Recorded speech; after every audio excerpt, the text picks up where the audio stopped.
இயேசு உங்களை நேசிக்கிறார். பிரியமானவர்களே, இந்த நாளில் ஆண்டவர் நம்மளோடு பேசும்படியாய் வேதத்திலிருந்து சில வசனங்களை கூட வாசித்து ஆண்டவர் நமக்கு கற்றுக் கொடுக்கிற காரியத்தை பார்ப்போம். அது 2 தீமோத்தேயுவின் புஸ்தகம் 3வது அதிகாரம் 1 சில வசனங்களை நான் வாசிக்கிறேன். மேலும் கடைசி நாளில் கொடிய காலங்கள் வரும் என்று அறிவாயாக. எப்படியெனில் மனுஷர்கள் தற்பிரியராயும் பணப்பிரியராயும் வீம்புக்காரராயும் அகந்தையுள்ளவர்களாயும் தூசிக்கிறவர்களாயும் தாய் தகப்பன்மார்க்கு கீழ்ப்படியாதவர்களாயும் நன்றி அறியாதவர்களாயும் பரிசுத்தமில்லாதவர்களாயும் சுவாப அன்பில்லாதவர்களாயும் இணங்காதவர்களாயும் அவனூறு செய்கிறவர்களாயும் இச்சை அடக்கம் இல்லாதவர்களாயும் கொடுமையுள்ளவர்களாயும் நல்லோரை பகைக்கிறவர்களாயும் துரோகிகளாகியும் துணிகர முள்ளவர்களாயும் இருமாப்புள்ளவர்களாயும் தேவ பிரியராயிராமல் சுகபோக பிரியராயும் தேவ பக்தியின் வேஷத்தை தரித்து அதன் பலனை மறுதலிக்கிறவர்களாயும் இருப்பார்கள். இப்படிப்பட்டவர்களை நீ விட்டு விலகு. பிரியமானவர்களே, மேலும் கடைசி நாளில் எப்படிப்பட்டதான ஜனங்கள் நாம் பார்ப்போம் என்பதை வேதம் தெளிவாக சொல்லுகிறது. அப்படிப்பட்ட ஜனத்தை விட்டு நீ விலகு அப்படி என்று ஆண்டவர் ஒரு வார்த்தையை சொல்லுகிறார். இங்கு சொல்லப்பட்ட காரியங்கள், ஜனங்கள் கடைசி நாளத்துல ரட்சிப்பின் அனுபவத்தை பெற்றவர்கள் கூட இப்படிப்பட்டதான காரியத்துல விழுந்து போகக்கூடிய ஒரு காரியம் வரும் என்பதற்காய் இதை தெளிவாக இவ்வளவு காரியத்தையும் ஒவ்வொன்றையும் ஆண்டவர் அழுத்தம் திருத்தமாய் எழுதி வைத்திருக்கிறதை நாம் பார்க்க முடிகிறது. பிரியமானவர்களே, ஒவ்வொரு மனுஷனுக்குள்ள காணப்படுகிற சுவாபங்களை குறித்து எழுதப்பட்டு இருக்கிறது. எப்படின்னா, கடைசி காலம் என்று சொல்லிட்டு இருக்கோமே, இந்த கடைசி காலத்துல மனுஷனுக்கு அன்பு அற்று போகும் என்கிற ஒரு காரியம். அவர்கள் எப்படிலாம் இருப்பாங்க? பண ஆசை அவர்களுக்கு பெருகி போகும், சுவாப அன்பு அவர்களுக்கு அற்று போகும், அகந்தை உள்ளவர்களாய் தூசிக்கிறவர்களாய் தாய் தகப்பன்மார்க்கு கீழ்ப்படியாதவர்களாய் இருப்பாங்க. எங்க நம்ம செய்தியை நம்ம பார்க்கும் பொழுது, நம்ம ஒவ்வொரு குடும்பத்துல பார்க்கும்போது பேரண்ட்ஸ்க்கு பிள்ளை என்ன செய்ய மாட்டாங்க? கீழ்ப்படிய மாட்டேன்றாங்க. நம்ம ஒண்ணு சொன்னா அவங்க ஒண்ணு செய்வாங்க. எல்லாருக்கும் பண ஆசை, பணம்ன்றது முக்கியமானது. ஆனா பண ஆசை நிறைந்தவர்களாயும் தூசிக்கிறவர்கள, சுவாபத்துல அன்பு இல்லாதவர்கள, எல்லாம் அன்புன்றத வார்த்தையே இல்ல. அந்த முந்தைய காலத்துல பாத்தீங்கன்னா ஒரு அன்பு இருக்கும். பக்கத்து ஒரு கீழே ஒருத்தர் விழுந்துட்டாருன்னா அவர் தூக்கி விடணும்ன்ற ஒரு சுவாப அன்பு இருக்கும். ஆனா இப்ப அப்படிப்பட்டதான காரியம் குறைந்து கொண்டே வருகிறது.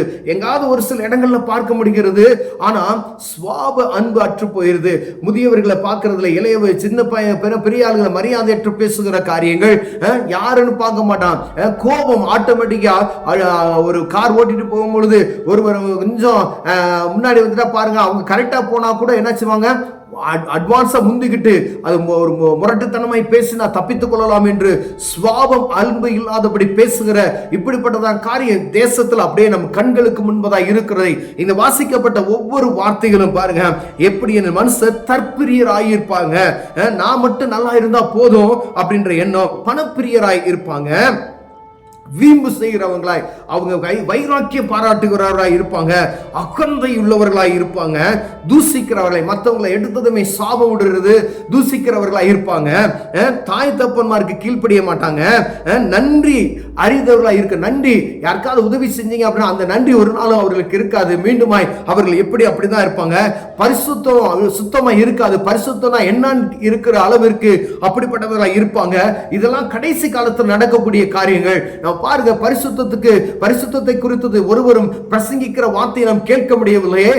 நான் பரிசுத்தர் ஆகியால் நீங்களும் பரிசுத்தமாய் இருந்த ஆண்டவர் சொல்லி இருக்கிறார். ஒரே ஒரு சர்வ வல்லமையுள்ள தேவன், நான் பரிசுத்தரா இருக்கிறையா, நீங்க பரிசுத்தமாய் இருங்க என்று சொல்லி இருக்கிறார். பாருங்களே, யார் இப்படி சொல்லப்படும்? ஒரு ராஜ மேன்மையை, நான் இப்படி இருக்கிறேன், நான் உனக்கு கிரீடத்தை தரப்போறேன், எந்த ராஜாவாவது சொல்ல முடியுமா?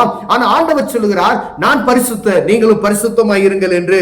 சுவாப அன்பு இல்லாதவர்களாயும் இணங்காதவர்களாயும் அவனூறு செய்கிறவர்களாய், அடுத்தவங்களுக்கு துரோகம் செய்கிறவர்களாயும் இச்சை அடக்கம் இல்லாதவர்களாயும். ஆனா ஒரு காரியத்தை பார்த்தோம் அப்படின்னா இது பாவம், ஒரு பய உணர்வு வரும் பார்த்தீங்களா? அந்த இதெல்லாம் இல்ல.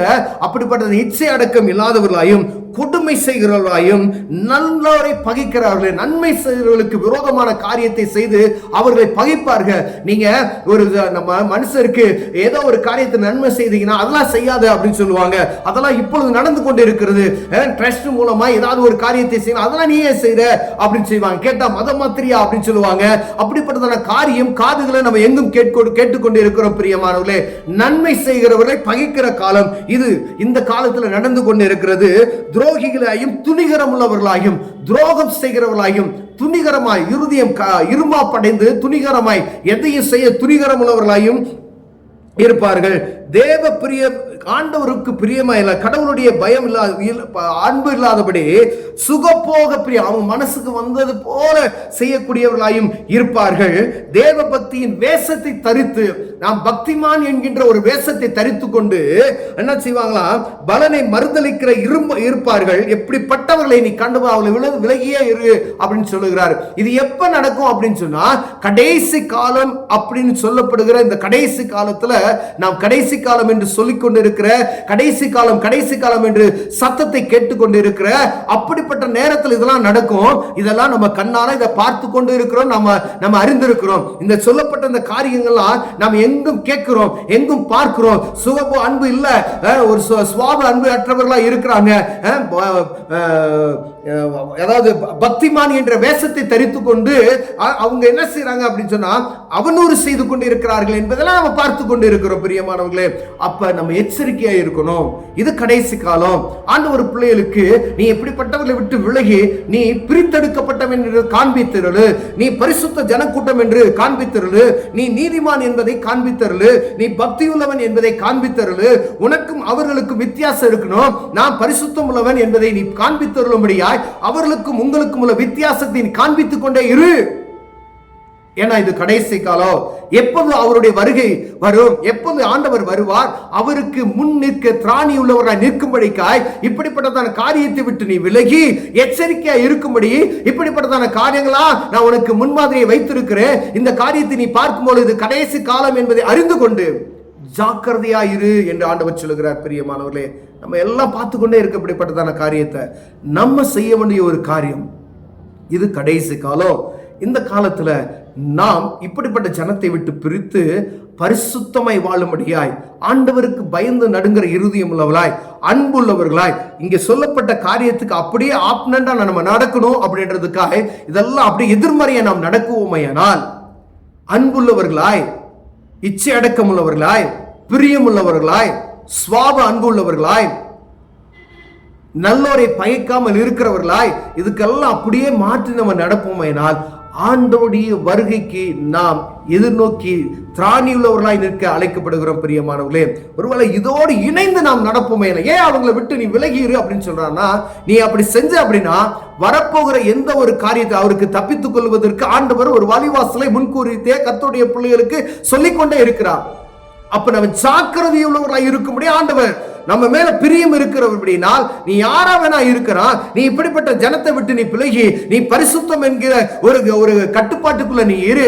ஆண்டவருக்கு பயந்து நட, கர்த்தருக்கு பயந்து நட, கடவுள் பயம் இருக்கிற என்று சொல்லுகிறியே. இப்படிப்பட்டதான சுவாபத்தை விட்டு நீ விலகி இதற்கெல்லாம் ஆப்னா நீ ஆண்டவருக்கு பயந்து நடப்பையானால் அவருடைய வருகை வரும்பொழுது நீ தப்பித்துக் கொள்ளுவாய். எப்ப நடக்கும் யாருக்கும் தெரியாது. ஆனா நம் கண் பார்க்க இதெல்லாம் நடந்து கொண்டு இருக்கிறது மாத்திரம் நமக்கு தெரியும். பிள்ளைகளை கீழ்ப்பிடிக்கிறது கிடையாது. அதனால ஜாக்கிரதை அல்லவர்களாக இருக்கும்படி அழைக்கப்படுகிறோம். பிரியமானவர்களே, கண்களை மூடுவோம், ஜெபம் செய்வோம். அன்பின் தகப்பனே, இது கடைசி காலம் என்பதை நாங்கள் நன்றாக அறிந்திருக்கிறோம் ஐயா. ஆண்டவருடைய வருகை அது சீக்கிரத்தில் இருக்க போகிறது. அதற்கான அடையாளங்கள் எங்க வீட்டில், எங்க குடும்பத்தில், எங்க தெருவில், எங்க வீட்டில், நாட்டில் எல்லாத்திலையும் பார்த்து கொண்டு இருக்கிறோம். நாங்கள் ஜாக்கிரதை உள்ளவர்களாக இருக்க கர்த்தர் எங்களுக்கு இப்படிப்பட்டதான காரியத்தை அறிவித்திருக்கிறீர். இதற்கு இணங்கி நடக்க எங்களுக்கு உதவி செய்யுங்க. இயேசுவின் நாமத்தில் பிதாவே, ஆமென்.